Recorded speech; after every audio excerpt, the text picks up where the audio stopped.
বসিরহাটের বড় মাওলানা আল্লামা রুহুল আমিন সাহেব নাম শুনেছেন? দাদা হুজুর সুন্দরবন জঙ্গলের ভেতর দিয়ে জলসায় যাচ্ছে। অনেক ছোট ছোট গ্রাম থাকে না, এখন তো আমাদের ঘরে নিয়ে গেলে দামি দামি গাড়ি করে নিয়ে যায়, তখন তো গরুর গাড়ি আসে, আজকালকার মতো উন্নত নয়, গরুর গাড়ি করে নিয়ে যাচ্ছে। দাদা হুজুর আছে বসিরহাটের বড় মাওলানা আল্লামা রুহুল আমিন সাহেব রয়েছে, যাচ্ছে। হঠাৎ গরুর গাড়ির যে চালক, সে তো লাভ মেরেই ওই যে গরুর গাড়ির ভেতরে কি থাকে ওটাকে বলেন না, ছাউনি, ওর ভেতরে লাভ মেরে ঢুকে পড়েছে। কি হয়েছে বাবা? হুজুর দুটো বাঘ সামনে, গরু তো লাফালাফি শুরু করে দিয়েছে। দাদা হুজুর রহমাতুল্লাহ আলাইহি আল্লামা রুহুল আমিন সাহেবকে বার করলেন। এই বাবা রুহুল আমিন মুখটা দেখাও না বাবা, একটু দেখাও। রুহুল আমিন সাহেব মুখটা দেখিয়েছে। দাদা হুজুর ভেতর থেকে বলছে, তুই জঙ্গলের বাঘ আর রুহুল আমিন হলো আবু বকরের বাঘ। জোরে বলুন সুবহানাল্লাহ।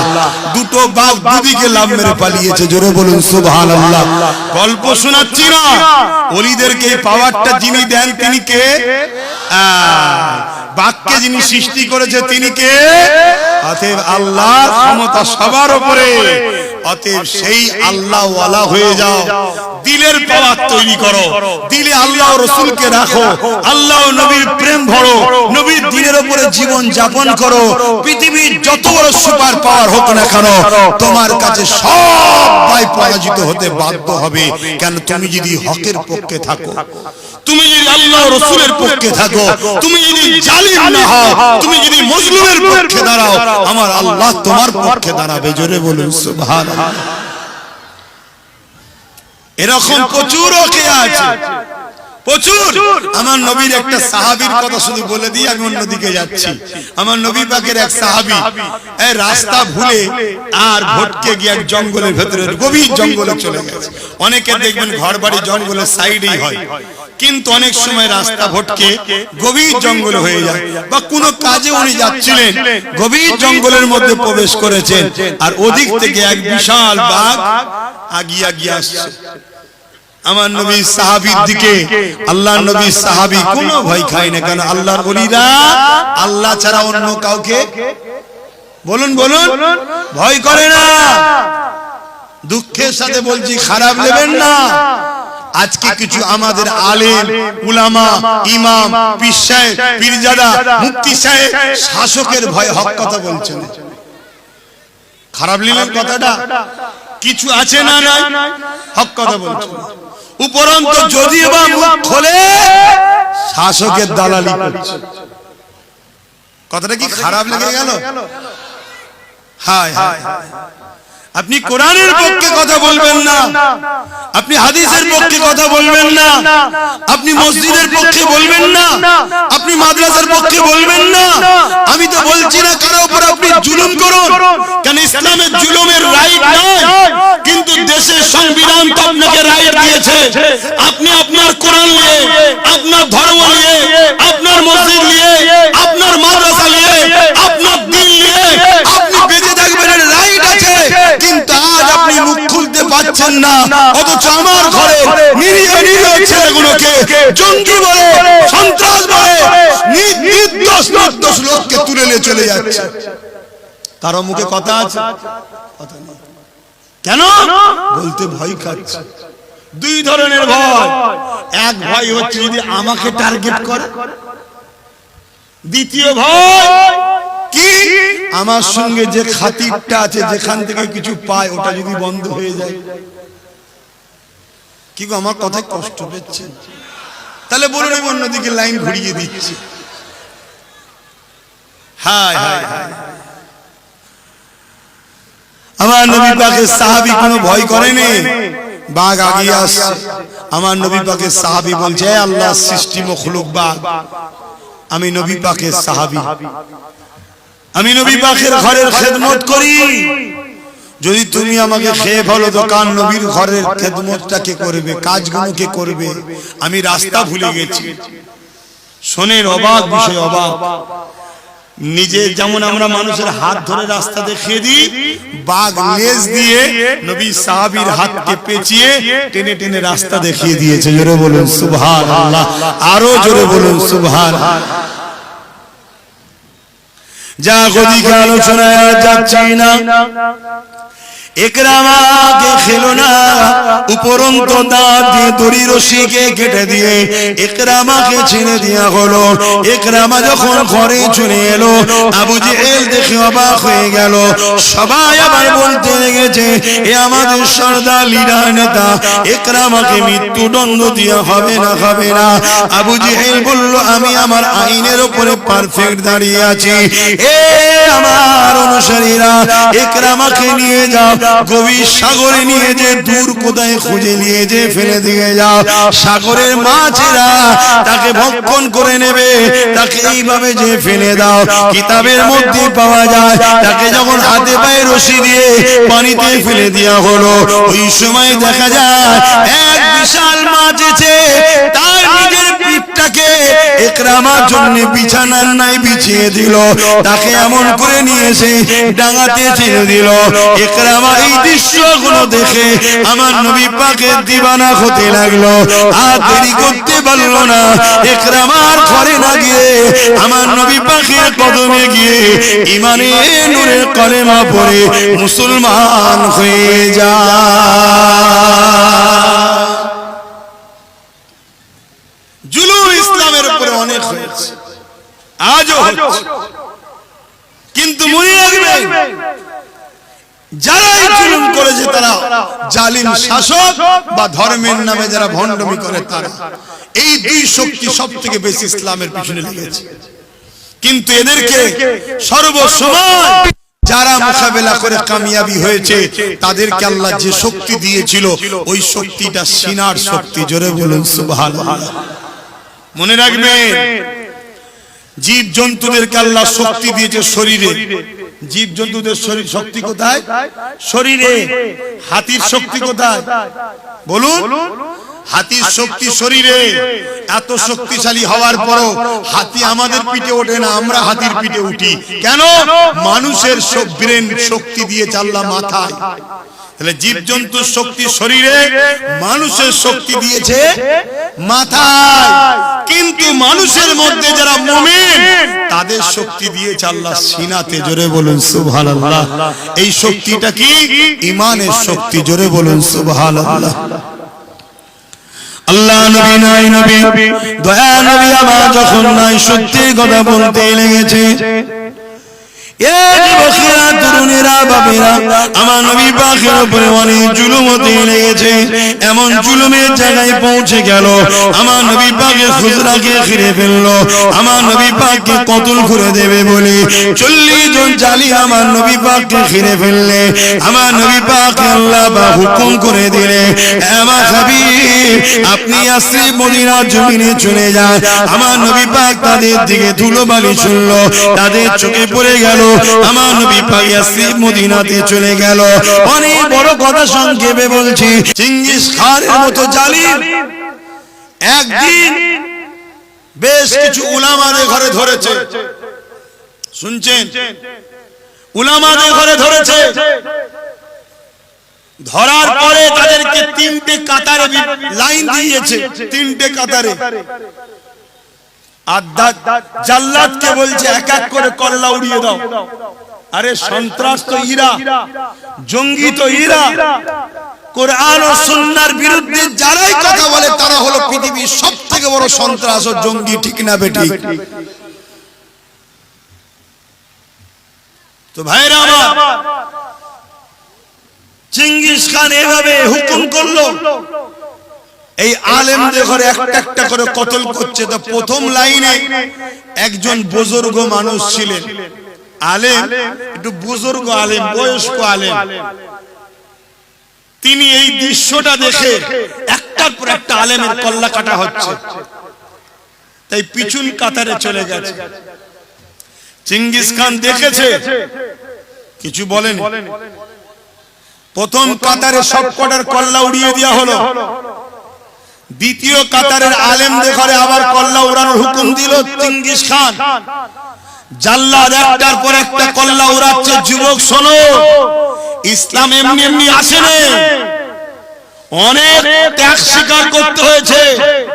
কিন্তু আজকে তোমাদের ভুলের কারণে তোমাদেরই অন্যায় করার কারণে, তোমাদের সামান্য ভিক্ষা লিবার কারণে আজকে আমার ভারতবর্ষ পশ্চিম বাংলা তো ইসলামের বিরুদ্ধে আওয়াজ হচ্ছে। এটা তোমার আমার দোষে। আজকে যেখানে কোরআনের মাহফিল হচ্ছে, যারা হক পক্ষে কথা বলার মান উলামা, তাদের মাহফিলগুলোতে বাধা দেওয়া হচ্ছে। আজকে মাদ্রাসাগুলোকে টার্গেট করা হচ্ছে। যারা হকের পক্ষে কথা বলে তাদেরকে টার্গেট করা হচ্ছে। কেন? এর জন্য দোষী আমার কওমের মানুষ আমরা। টার্গেট যারা করছে তাদেরকে আমরাই মারপিট করে ক্ষমতায় এনেছি। কথা ভুল বলছি নাকি? অতএব জবাব কিন্তু আল্লাহর কাছে দিতে হবে। তো চেঙ্গিস খান দ্বিতীয় লাইনের উলামাদের ঘরে কতল করার হুকুম দিল। একটার পর একটা কতল যখন করছে, ওই বুজুর্গ উলামাটা যিনি প্রথম কাতার থেকে দ্বিতীয় কাতারে চলে গিয়েছিলেন, উনি তৃতীয় কাতারে চলে গেলেন। দ্বিতীয় কাতারে যখন সবাইকে কতল করে দেওয়া হয়েছে, তখন চেঙ্গিস খান বলছে, এ মাওলানা, তুমি এবার কোথায় পালাবে? তুমি কোথায় পালাবে? কি হবে তোমার এবারে? প্রথম কাতার, দ্বিতীয় কাতার, এবারে তো শেষ কাতার, তুমি যাবে কোথায়?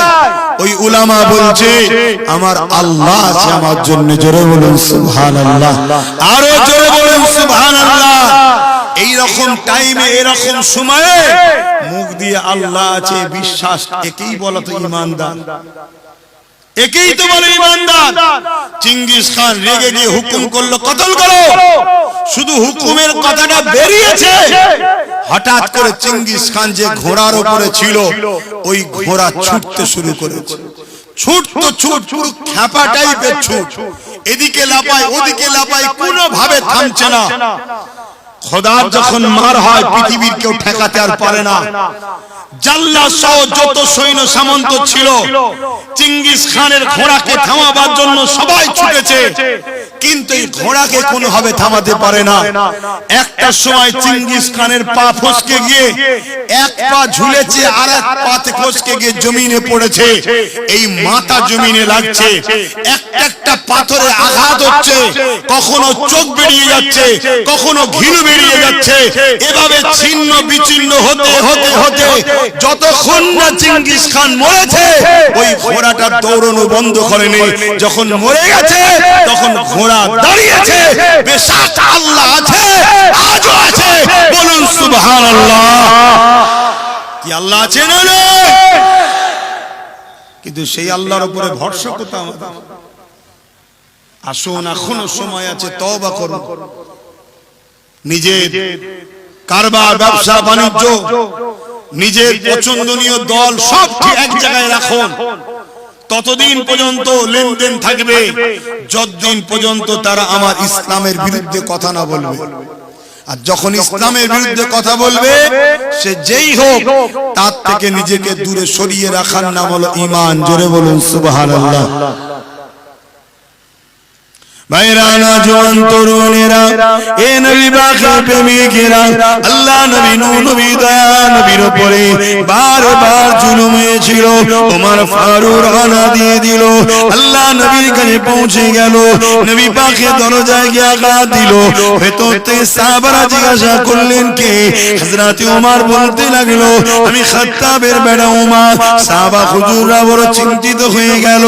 এ যুবকেরা, তৎকালীন সময় ইসলামকে যারা মানত, তাদেরকে কতল করে দেওয়া হতো। আজও যেমন আমার ভারতবর্ষের বুকে বিভিন্ন জায়গায় মুসলমানদের ঘরে টার্গেট করে গুলি করা হচ্ছে, মুসলমানদের ঘরে টার্গেট করে হত্যা করে দেওয়া হচ্ছে। মবলিগের নামে মুসলমানদেরকে মেরে দেওয়া হতে লেগেছে। তৎকালীন সময়েতে আবু জিল উতবা সাহেবা যারা কলেমা পড়েছে, তাদেরকে বিভিন্ন ভাবে জুলুম করে হত্যা করেছে। কখনো সাহাবা হুজুর দিয়ে ফাতেমাকে গরম বাড়ির উপরে শুইয়ে দিয়ে বুকের উপরে ভারী পাথর চাপিয়ে দিয়েছে। ওই ভারী পাথর চাপিয়ে দিয়ে বলেছে, হে মুহাম্মদকে ছেড়ে দাও, আল্লাহকে ছেড়ে দাও। সাহাবা হুজুররা এই গরম মরুমের বাড়ির উপরে পিঠ পুড়ে যেতে লেগেছে। বুকের উপরে ভারী পাথর, নিঃশ্বাস নিতে পারছে না। এত কষ্ট সহ্য করার পরও সাহাবা হুজুররা বলেছে, আশহাদু আল্লা ইলাহা ইল্লাল্লাহু ওয়া আশহাদু আন্না মুহাম্মাদান আবদুহু ওয়া রাসূলুহু। এই কষ্ট সহ্য করতে করতে আল্লাহ আল্লাহ আল্লাহকে ডাকতে ডাকতে ডাকতে সাহাবা হুজুররা দুনিয়া জমিন থেকে ইন্তেকাল হয়ে গেছে। তথাপি আল্লাহ নবীকে তিনারা ছেড়ে দেয়নি। এ নওজওয়ানেরা, তরুণীরা, যুবকেরা, আজ যদি আমরা 500,000 টাকাতে ইসলামের দুশমনের কাছে বিক্রি হয়ে যায়, কোরআনের দুশমনের কাছে বিক্রি হয়ে যায়, মসজিদ মাদ্রাসা দুশমনের কাছে বিক্রি হয়ে যায়, মনে রাখবেন আমার আল্লাহ তাদের হাতে তোমাকে আমাকে শেষ করে দেবে। মসজিদ ছিল আজে থাকবে, কোরআন ছিল আজে থাকবে, কি করে থাকবে? যদি আমরা না থাকি তো থাকবে কি করে? মনে রাখবেন এই ভারতের জমিন নয়, পৃথিবীর জমিনে আল্লাহ নতুন প্রজন্ম তৈরি করবে। কাদেরকে তৈরি করবে? যাদের বাপ দাদা ইসলামের কেউ ছিল না, অথচ তাদের ঘরে, ছেলেদের ঘরে ইমানের কলেমা পড়িয়ে দিয়ে মসজিদের মুসল্লি বানিয়ে দেবে, কোরআনের পড়তে হাফেজ বানিয়ে দেবে। এই যুবকেরা ইতিহাস তো এটাই গা দিতে লেগেছে। কেননা যুগে যুগে দেখেছি যারা ইসলামের বিরুদ্ধে লেগেছে, আমার আল্লাহ পাক তাদের পরিবার থেকে, তাদের সমাজ থেকে দলে দলে মানুষকে ইসলামের দিকে ঢুকিয়ে দিয়েছে। কিন্তু তুমি আমি যদি আল্লাহ দেয়া শ্রেষ্ঠ নিয়ামত কোরআনকে না ধরে রাখতে পারি, রাসূলকে যদি ধরে রাখতে না পারি, ইসলামের পক্ষে না দাঁড়াতে পারি, যাদের গুণ গাইতে লেগেছো, যাদের দলদাস হয়ে গেছো, যাদের জন্য হই হই করতে লেগেছো, তাদের হাতে আল্লাহ তোমাকে আমাকে মিটিয়ে দেবে। আল্লাহ দিনের জন্য আমার আল্লাহ পাক তিনি যথেষ্ট।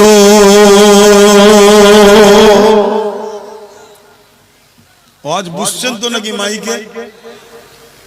অতএব এনেছেন একটু বুঝাচ্ছি, ধৈর্য আছে তো নাকি? 4টে বন্ধ হবার কথা, কিন্তু 4:30 যখন নামাজ একটু বেরিয়েই দেবো, কিন্তু আপনাদের ধৈর্য আছে তো? এ নওজওয়ানেরা, তরুণেরা, এ নবী পাকের প্রেমিকেরা, আবু জেহেল আমার নবী পাকের সবথেকে বড় দুশমন ছিল। আমার নবী পাককে জানে মারতে চেয়েছিল, অথচ আমার আল্লাহ তিনি কত হিকমত আলা দেখেন। আমার আল্লাহ আবু জেহেলের ছেলেকে নবীর গোলাম বানিয়ে দিল। কিভাবে বানিয়েছে? আবু জেহেল আইন করে দিল, মুহাম্মাদের কাছে যে যাবে তাকে মৃত্যুদণ্ড দেওয়া হবে, মুহাম্মদ রাসূলের কাছে যে যাবে তাকে মেরে দেওয়া হবে, মুহাম্মদ রাসূলের কাছে যে যাবে তাকে শাস্তি হিসাবে মৃত্যুদণ্ড দেওয়া হবে, ছুরিতে চাপিয়ে দেওয়া হবে।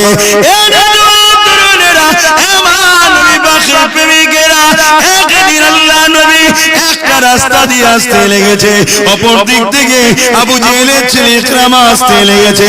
আমার রাসূলুল্লাহকে ইকরামা যখন দূর থেকে দেখতে পেয়ে যায়, আমার নবী পাকের দিকে ছুটে গিয়ে ইকরামা আমার নবী পাককে বুকের মধ্যে জড়িয়ে ধরে। এ যুবকেরা, আবু জেহেল আইন করেছে মুহাম্মদ রাসূলের কাছে যাওয়া যাবে না, মুহাম্মদ রাসূলের মাহফিলে বসা যাবে না, মুহাম্মদ রাসূলের কথা শোনা যাবে না, মুহাম্মদ যে কোরআন শোনাচ্ছে ওই কোরআনের মাহফিলে বসা যাবে না, মুহাম্মাদের বিরুদ্ধে মুহাম্মাদের কাছে যে যাবে তাকে মৃত্যুদণ্ড দেওয়া হবে। এই ফাইনালে আওয়াজটা, এই ঘোষণাটা আবু জেহেল দিয়ে দিয়েছে। এদিকে আবু জেহেলের ছেলে আমার নবী পাককে বুকে বুকে জড়িয়ে ধরেছে। এই যুবকেরা কলেমা কিন্তু পড়ে রে, আমার নবী পাককে দেখে দিওয়ানা হয়ে গেছে। আমার নবী পাককে এত সুন্দর দেখতে ছিল, আমার নবীর আখলাক পৃথিবীর শ্রেষ্ঠ আখলাক। কেন আল্লাহ কোরআনে জানিয়েছে ইন্নাকা লাআলা খুলুকিন আযীম, সবথেকে উত্তম চরিত্র আলা হলো মুহাম্মদ রাসূলুল্লাহ। আল্লাহ যিনি বানিয়েছে তিনি সার্টিফিকেট দিচ্ছে। এই দুনিয়ার মানুষ সৃষ্টিকর্তা বলছে আমি যা কিছু বানিয়েছি তার মধ্যে থেকে সবথেকে শ্রেষ্ঠ চরিত্রওয়ালা হলো মুহাম্মদ রাসূলুল্লাহ। তিনার মতো উত্তম আদর্শওয়ালা উত্তম চরিত্রওয়ালা পৃথিবীর জমিনে আসেনি আর আসবে না। দ্বিতীয় কাউকে আল্লাহ বানাইনি। ইকরামা আমার রাসূলুল্লাহকে দেখে বুকে জড়িয়ে ধরেছে। এই খবরটা আবু জেহেলের কাছে চলে গেল। আবু জেহেলকে জানিয়ে দিল, হে আমাদের নেতা, হে আমাদের সর্দার, আপনি আইন করেছেন মুহাম্মদ রাসূলের কাছে যে যাবে তাকে মৃত্যুদণ্ড দেওয়া হবে। আপনার ছেলে তো মুহাম্মদ রাসূলের কাছে শুধু যায়নি, তাকে বুকে জড়িয়ে ধরেছে, তাহলে আপনার ছেলের জন্য কি আইন হবে? এই যুবকেরা আবু জেহেলও বলতে লাগলো, একটাই আইন, যা আমার ছেলেকে আমি মৃত্যুর ফায়সালা জানালাম, কিন্তু আমার ছেলেকে এইভাবে মেরো না। আমি একজন সর্দার, নেতা, লিডার, আমার ছেলেকে এইভাবে মারা হয় সমাজের কাছে একটা বদনাম হয়ে যাবে। আমার ছেলেকে জঙ্গলে নিয়ে যে বেঁধে দাও, হিংস্র জন্তুরা আমার ছেলেকে খেয়ে নেবে। ইকরামাকে বেঁধে দেওয়া হলো। জঙ্গল থেকে হাজারো মানুষ এসছে, হাজারো জীব জন্তু আসতে লেগেছে, কিন্তু ইকরামার কাছে এসে গোল করে দেখতে লেগেছে। কেউ খাচ্ছে না, কেউ আগে আসছে না। ইকরামা বলতে লেগেছে, এই জঙ্গলে হিংস্র পশুরা, কেন তোমরা আমাকে খাচ্ছ না? আমার মতো হতভাগ্যবান আর কে আছে? আমার বাবা নিজে আমাকে মৃত্যুর কোলে ঠেলে দিয়েছে, তোমাদের কাছে আমার বাবাই তোমায় পাঠিয়েছে, তোমরা আমাকে খেয়ে নাও। আমার দুঃখ আমি রাখবো কোথায়? এই জন্য আমি, তোমরা আমাকে খেয়ে নাও। এই সময় দেখা যায় ওই জন্তুদের দলে কাঁটা চিড়ে চিড়ে এক বিরাট বড় বাঘ আগিয়ে এসে এমন করে জবান থেকে মানুষের ন্যায় কথা বার করতে লেগেছে। আমার আল্লাহ পাকের ক্ষমতা আছে না? না। এই যুবকেরা জবান দিয়ে বলতে লেগেছে, ইকরামা রে, তোমাকে খাবো না, তোমাকে খাবো না। অবশ্যই মানুষের গোশত আমাদের বড় প্রিয়, মানুষকে খেতে আমাদের বড় ভালো লাগে, কিন্তু তোমাকে খাবো না, কেননা তোমার শরীর থেকে সাইয়্যিদুল মুরসালিন রাহমাতাল লিল আলামিন নবী মুহাম্মদ রাসূলুল্লাহ খুশবু বাহির হচ্ছে। আরো জোরে বলুন সুবহান।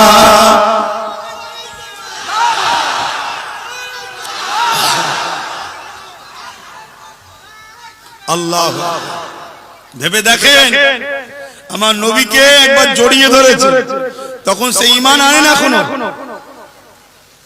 আমরা ঈমানদার তো নাকি?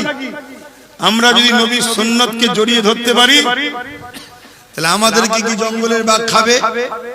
জোরে বলে না খাবে। ইতিহাস তার গাওয়া দিয়েছে না দেয়নি? এক কথা বলেন, আপনারা সব দাদা হুজুরের সিলসিলার অনুসারিত নাকি? একটু হাত তুলে দেখাবেন। মাশাআল্লাহ, সবাই সবাই মাশাআল্লাহ, আলহামদুলিল্লাহ। যাক, আরো অনেক হক সিলসিলা আছে, কিন্তু দেখে খুশি হলাম যে আমরা সবাই এক পীরের মুরিদ। আমাদের সবার মুর্শিদ মুজাদ্দিদ জামান দাদা হুজুর পীর কেবলা। জোরে বলুন সুবহানাল্লাহ। যিনি নবীর বংশের উজ্জ্বল নক্ষত্র একটা। জোরে বলুন সুবহানাল্লাহ। হ্যাঁ, তো ভাইরা আমার, তিনারই ন সাহেবজাদা নাজমুস সাআদা সিদ্দিকী ন হুজুর পীর কেবলা, জানেন তো নাকি? তিনি জঙ্গলে চলে গিয়েছিলেন। জঙ্গলে গিয়ে আল্লাহর ইবাদত করছিলেন, আর উনি যখন ঘরে আসছিলেন, বাঘের পিঠে করে চেপে চেপে ঘরে এসেছিলেন। জোরে বলুন সুবহানাল্লাহ। আরো জোরে বলুন না সুবহানাল্লাহ। আচ্ছা, এটা গেল নবী বংশের আওলাদের কথা। দাদা হুজুরের খুন মানে স্নেহত নবীর বংশের আওলাদ। আব্দুল মোমেন, সুফি আব্দুল মোমেন সাহেব, নাম শুনেছেন না? দাদা হুজুরের একজন খলিফা ছিলেন। দাদা হুজুরের একজন খলিফা।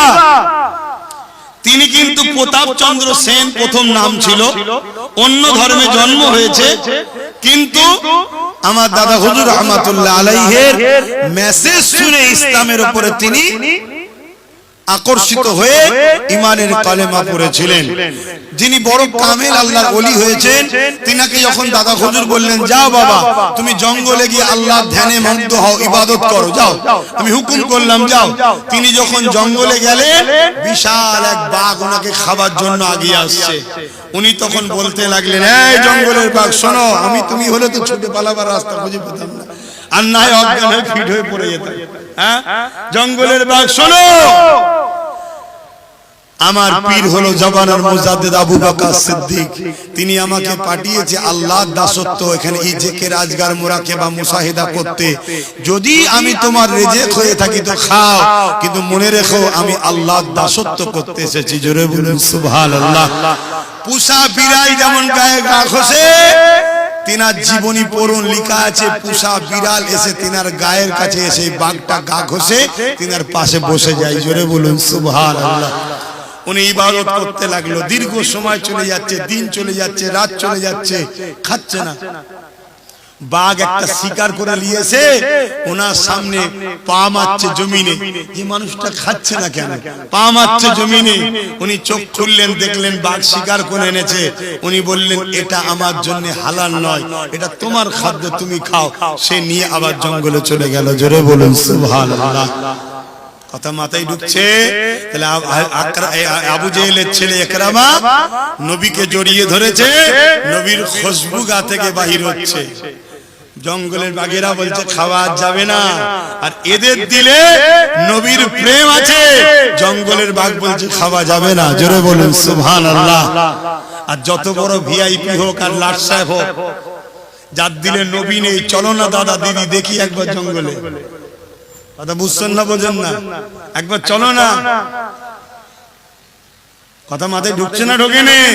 হ্যাঁ, তারা আবার আমাদের সঙ্গে পাল্লা নিচ্ছে। যারা বাঘের সামনে দাঁড়াতে পারে না, তারা পাল্লা নিচ্ছে নবীর গোলামদের সাথে। কথা মাথায় ঢুকছে? আর একটা কথা শুনবেন, হ্যাঁ, বসিরহাটের বড় মওলানা আল্লামা রুহুল আমিন সাহেব নাম শুনেছেন? হ্যাঁ, দাদা হুজুর সুন্দরবন জঙ্গলের ভেতর দিয়ে জলসায় যাচ্ছে। অনেক ছোট ছোট গ্রাম থাকে না, থাকে না? এখন তো আমাদের ঘরে নিয়ে গেলে দামি দামি গাড়ি করে নিয়ে যায়, তখন তো গরুর গাড়ি, গরুর গাড়ি আছে। আজকালকার মতো উন্নত নয়, গরুর গাড়ি করে নিয়ে যাচ্ছে। দাদা হুজুর আছে বসিরহাটের বড় মাওলানা আল্লামা রুহুল আমিন সাহেব রয়েছে, যাচ্ছে। হঠাৎ গরুর গাড়ির যে চালক, সে তো লাভ মেরেই, ওই যে গরুর গাড়ির ভেতরে কি থাকে ওটাকে বলেন না, ছাউনি, ওর ভেতরে লাভ মেরে ঢুকে পড়েছে। কি হয়েছে বাবা? হুজুর দুটো বাঘ সামনে, গরু তো লাফালাফি শুরু করে দিয়েছে।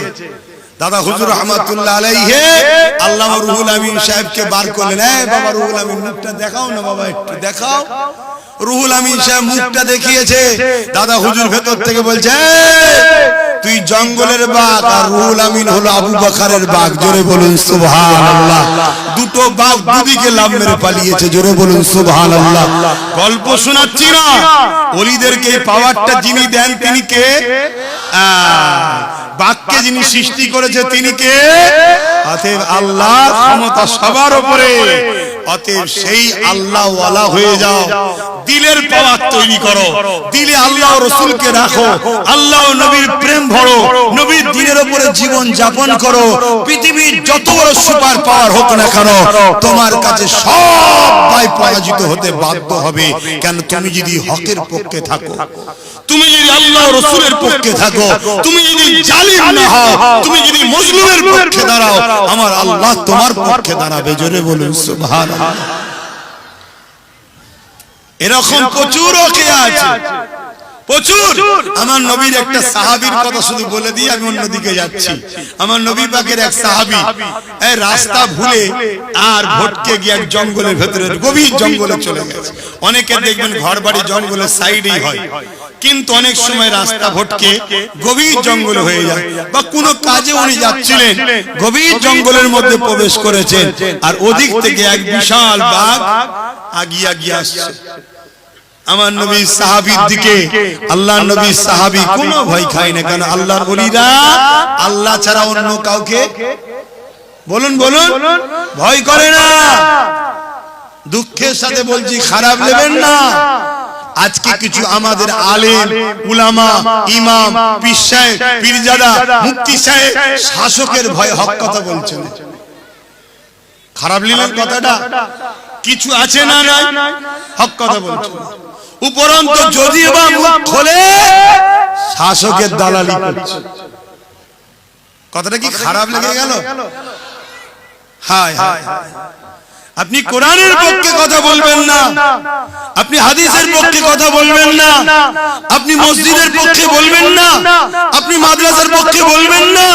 আমি তো বলছি না কারো উপর আপনি জুলুম করুন, কারণ ইসলামের জুলুমের রাইট নাই, কিন্তু দেশের সংবিধান তো আপনাকে রাইট দিয়েছে। আপনি আপনার কোরআন নিয়ে, আপনার ধর্ম নিয়ে, আপনার মসজিদ নিয়ে, আপনার মাদ্রাসা নিয়ে, আপনার দিন নিয়ে আপনি বেঁচে থাকবেন, এর রাইট আছে। কিন্তু আজ আপনি মুখ খুলতে পারছেন না, অথচ আমার ঘরে নিরীহ নিরীহ ছেলেগুলোকে জঙ্গি বলে, সন্ত্রাস বলে, নির্দোষ নির্দোষ লোককে তুলে নিয়ে চলে যাচ্ছে। কারো মুখে কথা আছে? কথা নেই। কেন? বলতে ভয় খাচ্ছে। দুই ধরনের ভয়। এক ভয় হচ্ছে যদি আমাকে টার্গেট করে, দ্বিতীয় ভয় কি আমার সঙ্গে যে খাতিরটা আছে, যেখান থেকে কিছু পায়, ওটা যদি বন্ধ হয়ে যায়। কি গো, আমার কথায় কষ্ট পেয়েছেন? তাহলে বলুন আমি অন্যদিকে লাইন ঘুরিয়ে দিচ্ছি। হায় হায় হায়, আমার নবী পাকের সাহাবী কোনো ভয় করেনি। বাঘ আগিয়ে আসছে, আমার নবী পাকের সাহাবী বলছে, হে আল্লাহর সৃষ্টি মখলুক বাঘ, আমি নবী পাকের সাহাবী, আমি নবী পাকের ঘরের খেদমত করি, যদি তুমি আমাকে খেয়ে ফেলো তো কার নবীর ঘরের খেদমতটা কে করবে, কাজগুলো কে করবে? আমি রাস্তা ভুলে গেছি। শোনেন, অবাক বিষয়, অবাক। নিজে যেমন আমরা মানুষের হাত ধরে রাস্তা দেখিয়ে দিই, বাঘ লেজ দিয়ে নবী সাহাবীর হাতকে পেঁচিয়ে টেনে টেনে রাস্তা দেখিয়ে দিয়েছে। জোরে বলুন সুবহানাল্লাহ, আরো জোরে বলুন সুবহানাল্লাহ। যা গদিকে আলোচনায় যাচ্ছি না, ইকরামাকে খেলো না, উপরন্ত দাঁত দিয়ে দড়ি রশিকে কেটে দিয়ে ইকরামাকে ছেড়ে দেয়া হলো। ইকরামা যখন ঘরে চলে এলো, আবু জেহেল দেখে অবাক হয়ে গেল। সবাই আবার বলতে লেগেছে, এ আমাদের সর্দার লিডার নেতা, ইকরামাকে মৃত্যুদণ্ড দেওয়া হবে না, হবে না। আবু জেহেল বলল, আমি আমার আইনের উপরে পারফেক্ট দাঁড়িয়ে আছি। এ আমার অনুসারীরা, ইকরামাকে নিয়ে যাও, গভীর সাগরে নিয়ে যে দূর কোথায় খুঁজে নিয়ে যে ফেলে দিয়ে যাও। সাগরের মাছেরা তাকে ভক্ষণ করে নেবে, তাকে এইভাবে যে ফেলে দাও। কিতাবের মধ্যে পাওয়া যায়, তাকে যখন হাতে পায়ে রশি দিয়ে পানিতে ফেলে দেওয়া হলো, ওই সময় দেখা যায় এক বিশাল মাছ এসে তার নিজের পিঠটাকে ইকরামার জন্য বিছানার নাই বিছিয়ে দিল। তাকে এমন করে নিয়ে এসে